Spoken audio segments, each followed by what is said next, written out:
이렇게 금요기도에 최소 인원으로 나오셔서 또 이렇게 영상을 통하여서 함께 기도하시는 여러분들 위해 하나님의 크신 은혜와 복이 임하시기를 주님의 이름으로 축원합니다. 오늘 여러분과 함께 나눌 말씀은 환난 중에 응답하시는 하나님, 환난 중에 응답하시는 하나님이라는 제목입니다. 여러분, 제가 코로나19 이 상황으로 너무 힘들어서 우리 성도님들과 함께 지속적으로 나눌 말씀을 이렇게 묵상하고 있었습니다.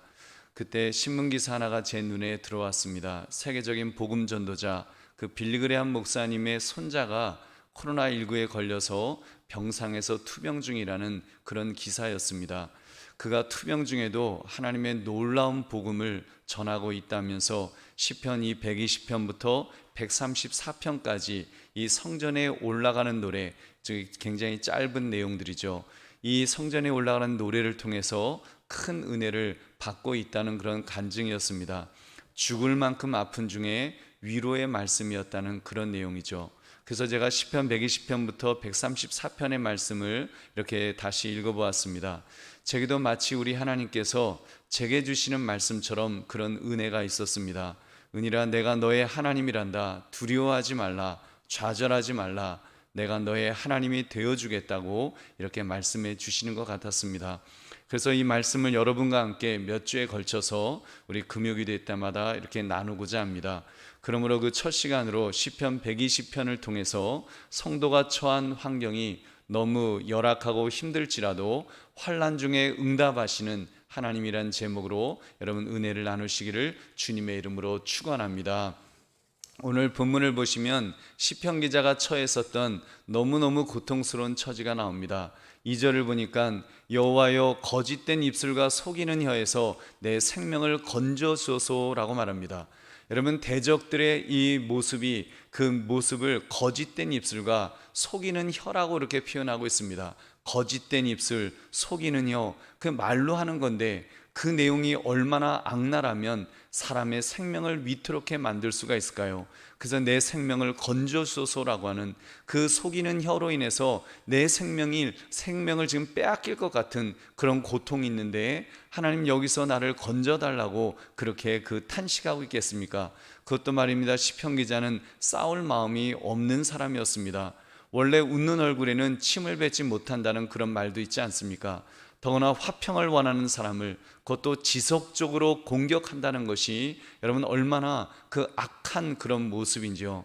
그래서 저는 갑자기 학교에서 왕따를 당해서 스스로 목숨을 끊는 그런 비극의 주인공 같은 분위기를 이렇게 느낄 수가 있었습니다. 그 7절에 보니까 나는 화평을 원할지라도 내가 말할 때 그들은 싸우려 하는도다. 여러분, 나는 싸우기 싫은데 화평하기를 원하는데 상대방이 계속해서 공격해 온다는 것입니다. 뭐 학교 다닐 때야 미성년자니까 어렸으니까 그런 일을 당할 수도 있겠죠. 그런 어려움을, 그런 고통이 있을 수도 있지만 성인이 되었는데 나는 싸우고 싶지 않는데 나는 화평을 원하는데 상대방이 그 싸우려고 할 때 얼마나 견디기 힘든 그런 고통이 있겠습니까? 근데 여러분, 지금 대적들이 믿음의 사람을 괴롭히고 공격하려고 할 때 그들의 수법이 그러했다는 것입니다. 그것도 아까 말씀드린 것처럼 거짓된 입술과 속이는 혀로 그렇게 했다고 그랬죠. 그 죄악이 하나님 앞에서 여러분 사실은 지은 죄악이라는 사실을 우리는 알아야 됩니다. 3절을 보시면 너 속이는 혀여 무엇을 내게 주며 무엇을 내게 더할고. 여러분, 이 고백 속에서 이 거짓 고발자들의 헛맹세를 전제로 하고 있다는 것을 알 수 있습니다. 그들 스스로 거짓을 말하면서 자신들의 악에 대해서 이렇게 그 저주를 하는 그런 말들을 합니다. 예를 들면 이런 것이죠. 자신들의 말이 거짓일 때 하나님께서 벌이의 벌을 내리시기를 원한다. 그런 이야기들이 많이 나오죠. 여러분, 자기가 어떤 거짓된 말을 하면서도 내가 하나님께서 벌이의 벌이 내리기를 원한다 이러면서 거짓말을 하는 그런 대적들의 모습이 나오는데, 지금 악인들은 신에 대해 거짓된 증언 또는 고발을 하면서 이렇게 자신들의 말에 거짓이 없다고 분명하게 그렇게 맹세했다는 것입니다. 결국 자기가 자기에게 저주를 한 꼴이 되었던 것이죠. 여러분, 그렇게 대적들은 그 악한 자들은 정말 하나님 앞에서 자기들이 무슨 일을 하는지 모르고 자기들이 얼마나 끔찍한 죄를 저지르고 있는지를 알지 못한 채 여러분 이렇게 시편 기자를 공격하고 또 공격한다는 것입니다. 자기들의 최후가 어떻게 될지 생각하지 않고 마치 자살폭탄 테러처럼 자기들이 죽을지도 모르고 자기들이 결국은 멸망할지 모르고 그렇게 막 그 공격해오는 그 공격 속에서 그 괴로움 속에서 살아야 되는 이 시편 기자의 아픔을 우리는 바라볼 수 있습니다. 지금 시편 기자는 그런 악한 자들이 바글거리는 곳에 살고 있었음을 이렇게 말합니다. 5절에 보니까 메색에 머물며 게달의 장막 중에 머무는 것이 나에게 화로다. 그의 삶의 자리가 어떠한지를 지금 말해주고 있는 것입니다. 메색은요, 흑해와 카스비의 사이 또는 흑해 아래쪽에 위치한 지역인데 그곳 사람들이 굉장히 호전적인 그런 그 민족이라는 것입니다. 그리고 게달은 아라비아 사막지대에 유랑하는 베드족 중에 한 부족입니다. 이 두 곳은 팔레스타인에서 양극단에 위치해 있는 곳이기 때문에 두 곳에 동시에 존재할 수가 없습니다. 다시 말하면 시편 기자는 지금 비유적으로 내가 마치 그렇게 호전적이고 악한 자들이 있는 곳에 그렇게 사는 것처럼 내 인생에 그런 대적들이 나를 괴롭히고 있다라고 지금 말하고 있다는 것입니다. 그러나 여러분, 만약에 우리가 이런 상황에 처한다고 한다면 사실 우리의 삶의 현장도 어찌 보면 이와 비슷할 텐데 여러분, 그러나 너무 염려하거나 너무 낙심하지 않아도 될 것은 여러분, 우리에게는 하나님이 계시기 때문인 줄로 믿습니다. 하나님께서 그러한 악을 언제까지 두고 보실까요? 그냥 내팽개쳐 버리실까요? 여러분, 아닙니다. 시편 기자는 분명하게 말하고 있습니다. 1절 성전에 올라가는 노래, 내가 환난 중에 여호와께 부르짖었더니 내게 응답하셨도다. 아멘. 여러분, 이 1절 말씀이 사실은 선언적인 말씀이요, 사실은 그가 이 시편 120편을 쓰면서 그의 어떤 신앙의 고백이고 어떤 삶의 고백이라고, 간증이라고 말할 수 있습니다. 내가 환난 중에 여호와께 부르짖었더니, 내가 하나님 앞에 기도하였더니 하나님께서 나에게 응답하셨다. 여러분, 시편 20편 120편부터 계속되는 말씀은 하나님이 그런 하나님이란 사실을 계속하여 고백하고 있습니다. 그래서 이스라엘 백성들이 그렇게 성전에 올라갈 때마다 하나님이 어떤 분이신지, 하나님이 어떻게 우리를 도와주셨는지, 우리가 절망 속에서도 하나님은 우리를 어떻게 보호하시는 그런 하나님이신지를 계속하여 고백하며 그렇게 성전을 올라가고 있었다는 사실입니다. 여러분, 꼭 기억합시다.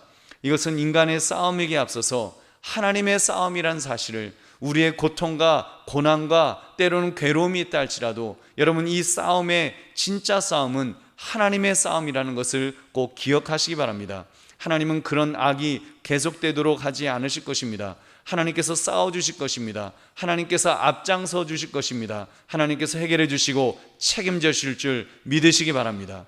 우리 사랑하는 성도님들, 그렇다면 우리의 처지가, 지금 우리가 처한 우리의 처지가 아무리 힘들고 어렵더라도 여러분, 우리 역시 하나님을 의지한다면 능히 견딜 수 있다는 것을 우리는 알 수 있습니다.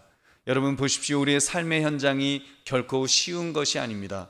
비록 하나님이 우리의 목자가 되어주시지만 우리의 삶의 현장은 죄악된 그런 불신자들이 만연해 있는 곳입니다.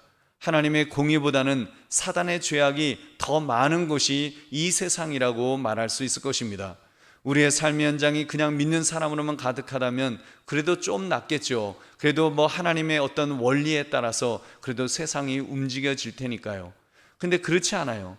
우리는 오히려 믿지 않는 사람들 속에 살면서 하나님의 영광이 가려질까 봐 전전긍긍하는 그런 인생을 우리가 살아가고 있습니다.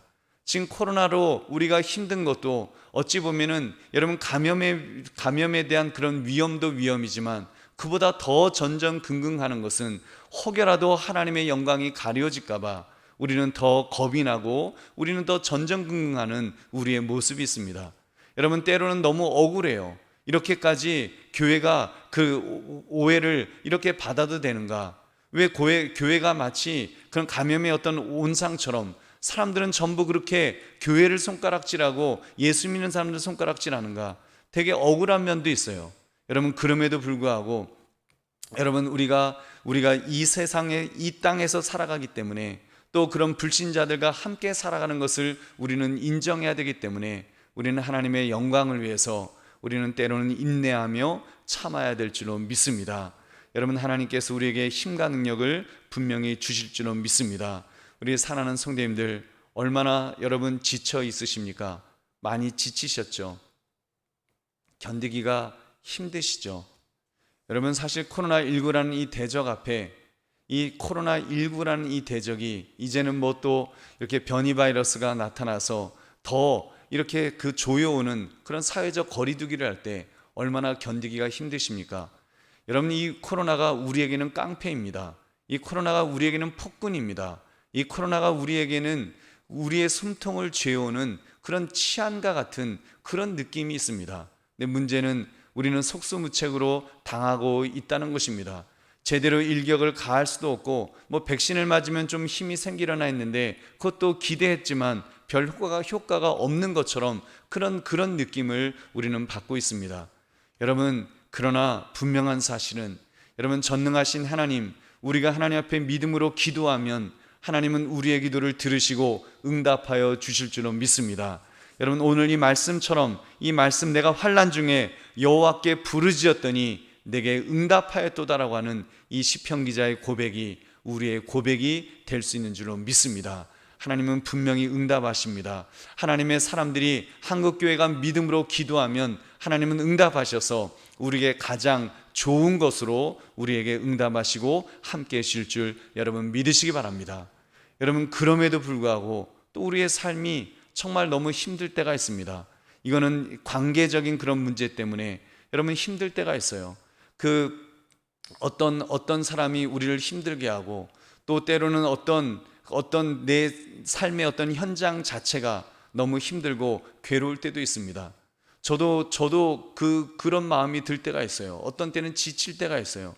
그래서 아무 생각 없이 제가 며칠 전에는 러시아의 그 시인 알렉산드로 푸시킨의 시인인지 몰랐는데 앞구절을 이렇게 되뇌었습니다. 삶이 그대를 속일지라도 슬퍼하거나 노하지 말라. 뭐 그런 내용. 삶이 그대를 속일지라도 슬퍼하거나 노하지 말라. 그런 마음이 드는 거예요. 그 말은 제 마음이 너무 슬프다는 말이겠죠. 화가 난다는 말이죠. 왜요? 삶이 나를 속이는 것 같으니까요. 삶이 나를 실망시키는 것 같으니까요. 삶이 나를 괴롭히는 것 같으니까요.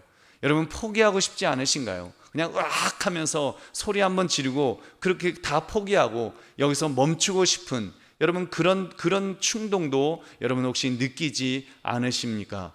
여러분, 어떤 환경, 어떤 처지에서도 그래도 우리가 잊지 말아야 될 것, 여러분 바로 환난 중에 응답하시는 하나님이신 줄 다시 한번 믿으시기 바랍니다. 우리 하나님 앞에서 다시 한번 부르짖어 기도합시다. 여러분, 우리는 부르짖어 기도할 수 있습니다. 그리고 하나님은 그 기도를 들으셔서 응답해 주실 것입니다. 그렇기 때문에 여러분, 이 기도의 자리가 있는 것이 아니겠습니까? 우리가 이렇게 기도의 자리, 금요기도의 자리, 이런 그 기도의 자리로 나아가는 것은, 우리가 버틸 수 있는 것은 바로 우리에게 기도할 수 있는 이 기회가 있기 때문인 줄로 믿습니다. 그래서 다시 한번 힘을 냅시다. 다시 한번 하나님을 바라봅시다. 내가 환난 중에 여호와께 부르짖었더니 부르짖을 수 있음에, 기도할 수 있음에 여러분 우리가 용기를 내셔서 우리 다시 한번 기도합시다. 하나님께서 틀림없이 응답해 주실 줄로 믿습니다. 여러분, 말씀을 맺습니다. 지금 아무리 힘들더라도 여러분 용기를 냅시다. 이런 그 글이 있더라고요. 노련한 어부는 태풍이 칠 때 비로소 능력을 발휘합니다.